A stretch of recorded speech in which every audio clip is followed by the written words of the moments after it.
Bien, amigas y amigos, el ejercicio de la democracia permite la participación de la gente cada vez más. De hecho, la Constitución Dominicana pues promueve un paso de una democracia representativa a una mucho más participativa.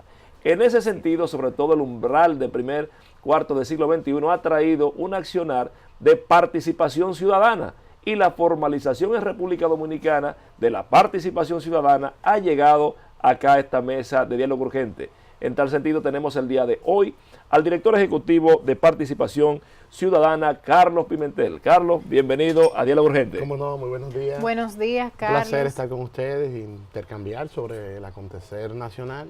Muchos temas. Bueno, así es. Bueno, Carlos, un querido amigo, militante activo de la sociedad civil dominicana, y precisamente vienes en un momento en que hay un tema, un solo tema.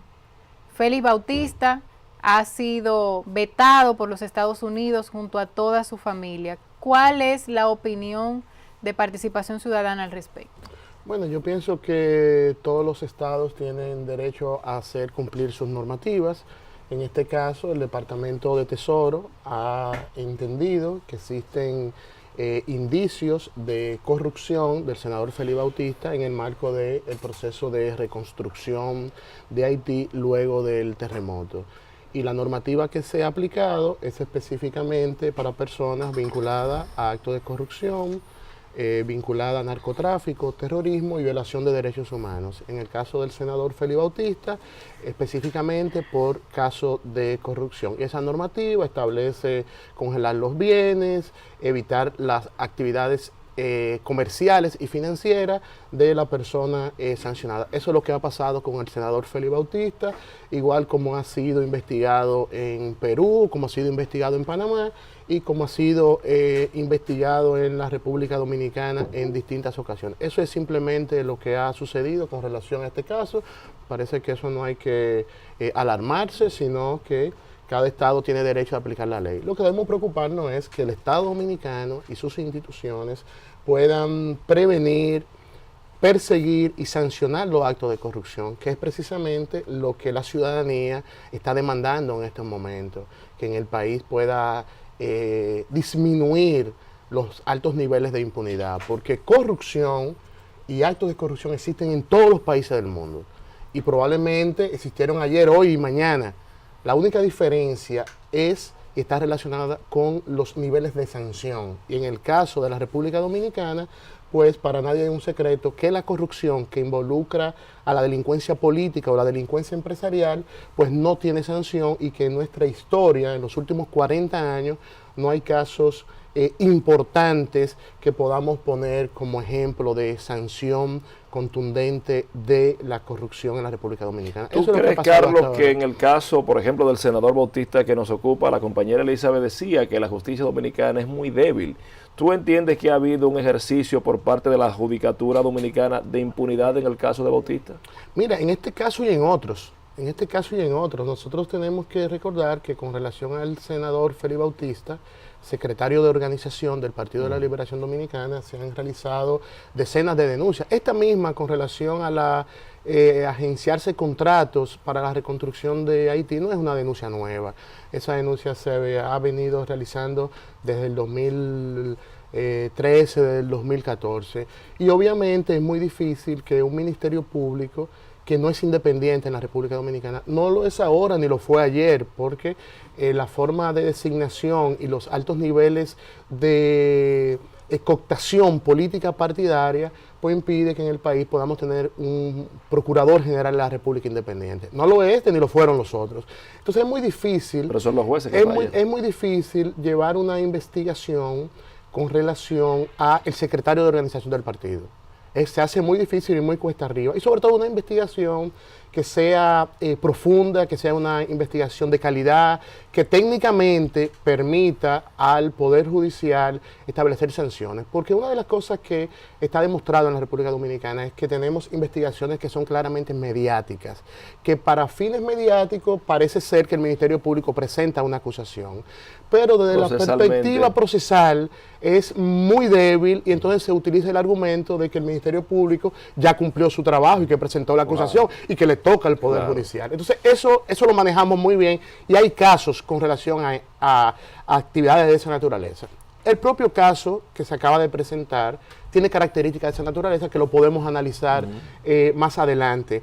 Entonces, además, el Poder Judicial, nosotros tenemos que entender que en la República Dominicana también tiene sus debilidades, eso no hay duda. Tenemos un Poder Judicial que ha estado al servicio del poder político en el país. Aún posterior al Consejo Nacional de la Magistratura y todo aquello que implicó la primera ola de reformas. Sí, muy bien, todo eso, desde la perspectiva de la institucionalidad y lo que está establecido en la Constitución y la normativa, pero en la práctica, el control del Partido de la Liberación Dominicana hacia todos los poderes del Estado, hacia todas las instituciones. El Partido de la Liberación Dominicana ha decidido cooptar y capturar hasta una junta de vecinos.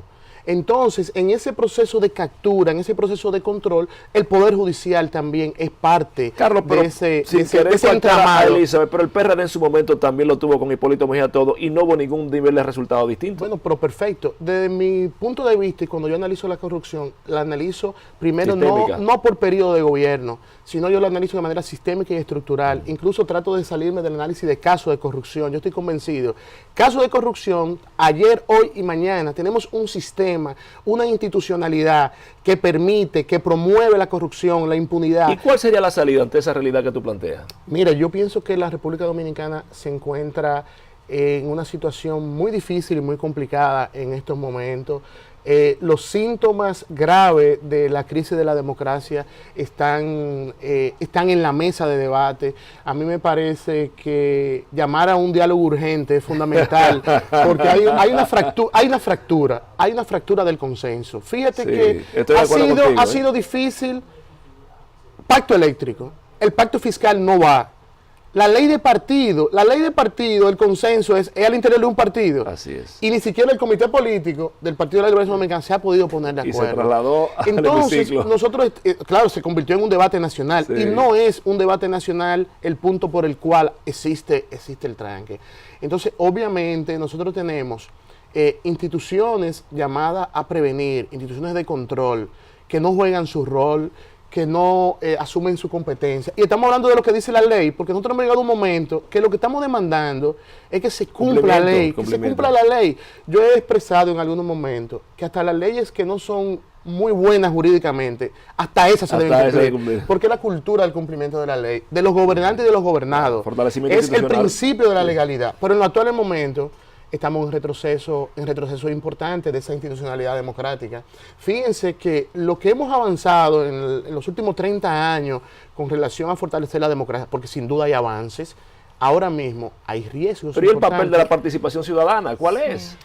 Mira, a mí me parece que hay retos importantes. Y tú señalabas en la introducción que a partir de la Constitución del 2010, la misma establece mecanismos que permiten mayores niveles de participación de la ciudadanía en el marco de esa institucionalidad, y eso se desprende precisamente del artículo 2 de la Constitución referido al ejercicio de la participación directa de la ciudadanía. Ahora bien, vamos a pasar al balance de los mecanismos de participación que establece la Constitución y el nivel de operatividad de los mismos. Vamos a ver. La Constitución establece, dentro de los mecanismos de participación, establece el referéndum, ¿verdad? ¿Dónde está la ley que regula la forma de hacer el referéndum? Nunca existió. Ninguno de los mecanismos de participación que están en la Constitución se han presentado y aprobado las leyes que permitan hacerlo práctico en la operatividad. Eso es la perspectiva de la participación en el marco normativo de lo institucional. No obstante, en el último año, el pueblo dominicano ha dado una muestra cívica de participación en las calles, con marchas, con protestas, y aquí todos los días, lamentablemente no se registran en el volumen que es, la gente participa en manifestaciones cívicas de protesta en las calles, y eso es una forma de participar. ¿Y por qué aumenta y se incrementa esa forma de participar? Porque en el marco de la institucionalidad no hay espacios, y además que no hay espacio y son limitados, tampoco hay confianza. Eso es lo peor que puede pasar, que la ciudadanía no confía en las instituciones. Elisa, pero es que Carlos me está provocando, porque al final cuando se celebra un proceso que se hace llamar democrático electoral, pues la gente va y vota por las opciones que legitiman lo que tú haces, señalamiento que hace carencia de democracia fundamentalmente. Entonces, ¿cómo entiendo este fenómeno? Mira, muy sencillo. Lo primero es que el proceso electoral y el ejercicio del voto es una forma de participación. Nosotros estamos hablando de promover niveles de participación, precisamente de esa democracia participativa. O sea, que llegue ya al nivel de la implicación. Porque nosotros estamos en un tránsito, le dirían algunos, de esa democracia representativa a una democracia participativa. No obstante, esa democracia representativa a la cual tú te refieres es una democracia restringida, donde los niveles de representación... Es una delegación, pero es una delegación que no tiene nivel de vinculación con el soberano que entrega el poder del voto. O sea, simplemente se ejerce el poder del voto y después esa representación es usurpada.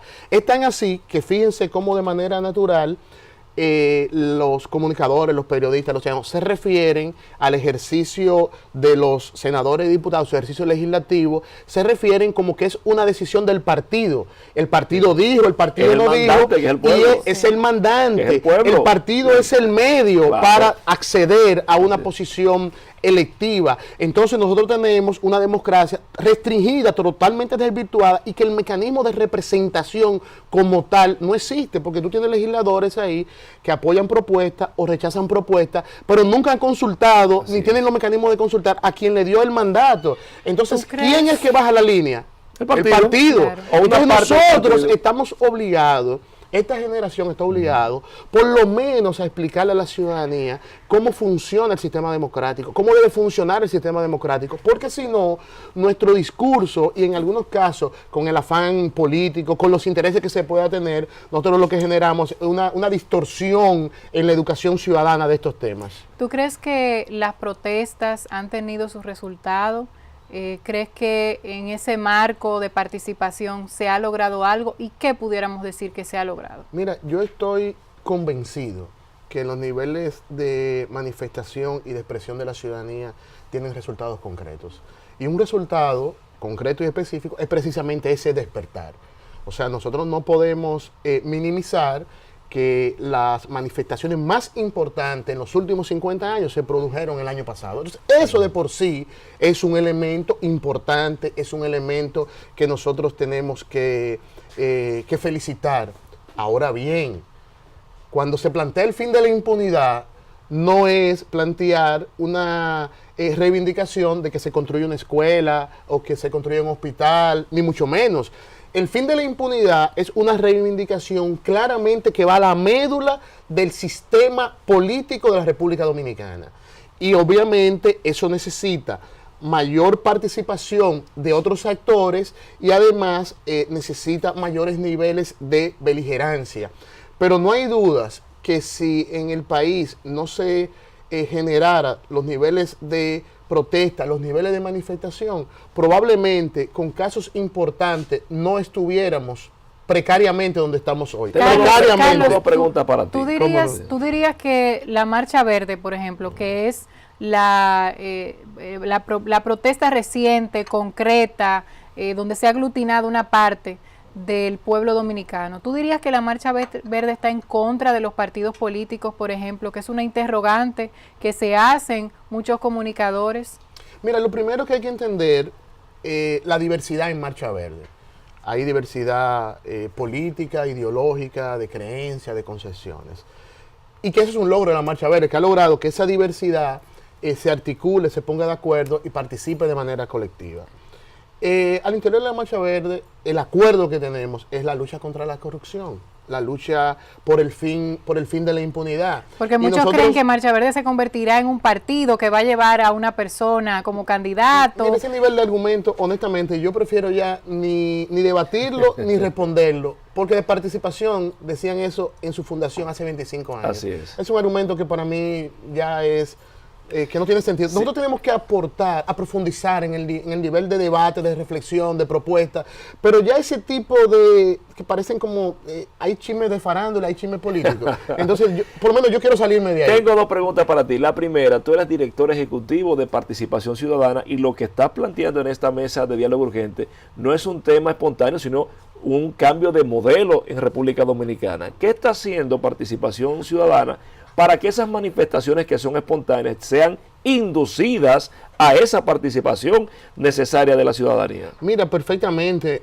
Nosotros tenemos un amplio programa de procesos de formación y de capacitación Nosotros promovemos la constitución de comisiones de auditoría social, de veeduría social en distintos municipios del país. Nosotros tenemos ejercicios de monitoreo de políticas, de monitoreo de normas, de la ley de función pública y de la ley de declaraciones juradas de bienes. Todo circunscrito a la parte oficial. De la ley de contrataciones públicas. O sea, nosotros tenemos distintas herramientas, iniciativas que promueven la participación de la ciudadanía en el ejercicio de monitoreo, de vigilancia, de veeduría. Pero ustedes de se circunscriben a la parte únicamente estatal oficial, ¿no? No se involucran en la parte de la norma colectiva, de la norma social en cuanto a los valores, descomposición, marco general y colectivo. Obviamente, nosotros, así como entendemos que el problema de la corrupción es sistémico, entendemos que su abordaje también debe ser integral. Entonces, en ese sentido, todo el tema de promover valores éticos, valores patrios, de convivencia, trabajar con los jóvenes, con los niños, es importante. Al mismo tiempo, hay que promover la adecuación de nuestros marcos normativos también. Por esos marcos normativos que se aprueban, también hay que promover que se cumplan, que se implementen, pero también tenemos temas de corrupción y tenemos que combatir la impunidad. Entonces, obviamente, nuestro programa de transparencia tiene distintos ejes de intervención. Ahora hay también otro caso que tiene, bueno, que le dio, vamos a decir, un repunte importante a los movimientos sociales en el último año, sobre todo a Marcha Verde, es el caso de Brecht, sí, que ha puesto a la República Dominicana en el centro también de la mira internacional en corrupción administrativa. Yo diría, y te pregunto, ¿cuál tú crees que será realmente el resultado final de este caso? ¿Habrá justicia, participación ciudadana con su experiencia? ¿Ha sido llevado bien el expediente? ¿Está siendo utilizado como un circo?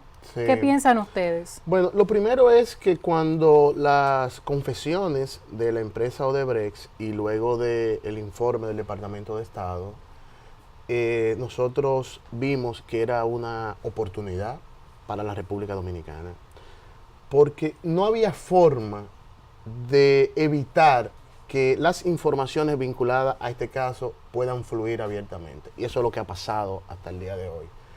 No es un caso local que nuestras autoridades iban a tratar de reducir, disminuir, no hacer pública las informaciones que iban a fluir. Eso no lo iba a detener nadie. Y falta más todavía. ¿Tú crees que faltan encartados en el caso? Obviamente. Nosotros tenemos un caso que sin duda está incompleto y voy a explicar por qué. Lo primero que voy a tratar de no referirme a los 7 imputados actualmente, eso tendrán que establecer sus medios de defensa, en algunos casos tendrán que demostrar su inocencia, los que están imputados de enriquecimiento ilícito tendrán que demostrar el origen lícito de sus bienes, entonces esos 7 tendrán ahí en el tribunal la oportunidad de defenderse. Pero obviamente el expediente está incompleto. ¿Por qué? Vamos a ver. El primer elemento, y son varios, el primer elemento, en el país funcionó una estructura delictiva durante más de 14 años. Del 2001 hasta el 2014 son las confesiones, pero está el 2015, 2016 y 2017 porque la empresa sigue en el país. Claro. Y de hecho está ejecutando uno de los proyectos más importantes. Entonces, durante 17 años operó en el país una estructura delictiva para el enriquecimiento ilícito y sin causa. Esa estructura toca 3 periodos de gobierno: Hipólito Mejía, Leonel Fernández y Danilo Medina. En el periodo de Hipólito Mejía, 2 contratos, Leonel Fernández otra cantidad y Danilo Medina. Aquí funcionó el Departamento de Operaciones Estructuradas, o sea, el cerebro de la estructura que funcionó en el país.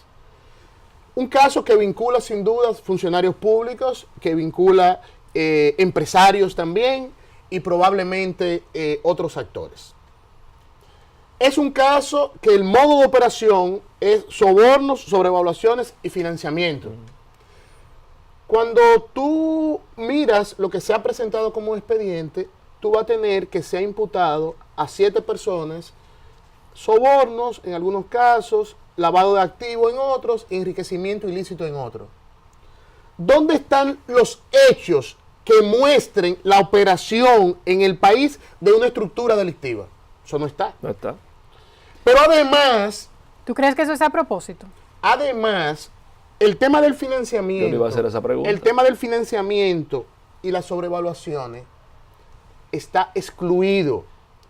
El Procurador General de la República obstruye, huye, evita que el tema del financiamiento y el tema de las sobrevaluaciones, que son los temas medulares del caso, se puede investigar sobre eso. ¿Cómo? Incluso utiliza una excusa que parece o de un niño de 3 años o para un niño de 3 años, que dice, no vamos a presentar las sobrevaluaciones porque la Cámara de Cuentas no ha terminado la auditoría. Mira, no voy a entrar en el cronológico que tenemos registrado desde el primer día que el procurador se refirió a las sobrevaluaciones hasta el día de hoy, porque eso verdaderamente es un indicativo claro de que se evitaba eso. Lo primero que dijo el procurador era que no tenía competencia para las sobrevaluaciones. ¿Cómo? Y después contrató una firma, la Cámara de Cuentas, para hacer una auditoría, que era una firma internacional vinculada al caso de Lavajato en Cámara de Cuentas. O sea, hay todo un histórico. Miren, el procurador tiene las herramientas para investigar las sobrevaluaciones. Claro. Él puede ordenar hacer auditorías forenses. De oficio. Así Y no lo hizo. Pero además de eso, hay un hecho que es muy sencillo para empezar la investigación. Mira, todos los contratos de las obras con la empresa Odebrecht tienen un contrato y después tienen 2, 3, 4, hasta 6 adendas. En algunos casos, el contrato original y la última adenda tienen un valor de sobreprecio de un 50, un 100, hasta un 600%. Bueno, probablemente eso por sí solo no es un indicio de sobrevaluación. Pero la ley de compra y contrataciones dice que tú no puedes tener adendas que sobrepasen el 25% del contrato. Entonces, ahí tenemos ya para usted iniciar. Claro. Eso se evita. O sea, se evita investigar la ¿Y sobrevaluación. a qué hora obedece eso, doctor? Mira, es muy sencillo. Nosotros no podemos perder de vista, y lo hemos señalado, que el Procurador General de la República es un cuadro del partido. Es un miembro del Comité Central. El Procurador General de la República es un hombre activo del danilismo. Eso nosotros no podemos perderlo de vista, porque eso está ahí, eso está claro. Bueno, y creo que no estamos diciendo nada nuevo. Eso lo hemos repetido. Entonces, sus actuaciones son más políticas que jurídicas. Nosotros podemos entrar a analizar desde la perspectiva jurídica. Pero entonces el voto disidente de la magistrada Miriam Germán Brito, que estableció que si ese era el fundamento, que no existía tal caso, entonces, ¿no hay un nivel jurídico? Bueno, lo que pasa es que obviamente se está ante un caso que se está tratando en el sistema de justicia de la República Dominicana y tendrá elementos jurídicos, pero nosotros no podemos perdernos y sobre todo perder de la perspectiva que estamos ante decisiones y ante un caso que cada vez va adquiriendo más matices políticos. Sí. Eso no hay duda, nosotros tenemos que ponerlo sobre la mesa. Pero mira, tan así, y vamos a poner algunos ejemplos concretos del caso, sobre todo de las exclusiones. ¿Cuántos senadores quedan en el caso? Uno. Un senador. Activo uno. Entonces, las 17 obras y los 22 préstamos durante 14 años lo aprobó ese solo senador. Yo creo que usted va a tener que volver para que ampliemos sobre ese tema. Pero por último, ¿cuántos diputados hay imputados? Ahora mismo, creo que uno. No hay ninguno. No hay ninguno. Ya no hay ninguno. Entonces, ¿cómo fue el mecanismo de soborno para que se aprueben obras y préstamos en el Congreso? Entonces tú piensas que la actuación de Domínguez Brito en el caso Félix Bautista, por ejemplo, no prosperó porque eran miembros del mismo partido, y lo similar con Jean Alain en el caso de Odebrecht. Mira, no hay duda que los casos que involucran actores políticos de los niveles que estamos hablando, la decisión de los procuradores con las características que tenemos van a cruzar por ese matiz. En un minuto final, no tenemos salvación. Tenemos artículo 216 de la Constitución, tenemos Tribunal Superior Electoral, tenemos estatutos partidarios y sigue la falta de democracia y la marrulla en los partidos políticos. ¿Tú crees que la ley de partidos políticos resuelve el tema de los partidos políticos? Mira, una buena pregunta. Pienso que no, porque a veces en el debate queremos plantear que la ley de partido político es como la medicina para la descomposición del sistema de partidos. Exacto. No, es importante tener la ley y es importante fortalecer los niveles de democracia del partido, la democracia interna, el tema de financiamiento, el tema de control. Todo eso es importante. Ahora, no es el antídoto que va a resolver el problema, porque nosotros tenemos una situación que es de fondo y está vinculada a la cultura política. Así es. Y ahí no se resuelve a través de una norma. Y además que muchas veces ponemos la norma por delante de los hechos sociales. Eso se cambia con un ciudadano de mayor calidad. Carlos, si alguien quisiera participar con ustedes en Participación Ciudadana, ¿tienes algún nivel de contacto que puedas Claro que sí, establecer? Participación es un movimiento cívico, está abierto. Nosotros tenemos nuestras redes sociales, tanto en Facebook, Twitter, en Instagram, en nuestro portal, y ahí pueden tener toda la información para acercarse a nuestra organización. Perfecto, con esta comparecencia pues cerramos la entrevista central de Diálogo Urgente con Carlos Pimentel, director ejecutivo de Participación Ciudadana. Nos deja muchos temas de reflexión. Ahora, señor director, cuando usted lo crea conveniente.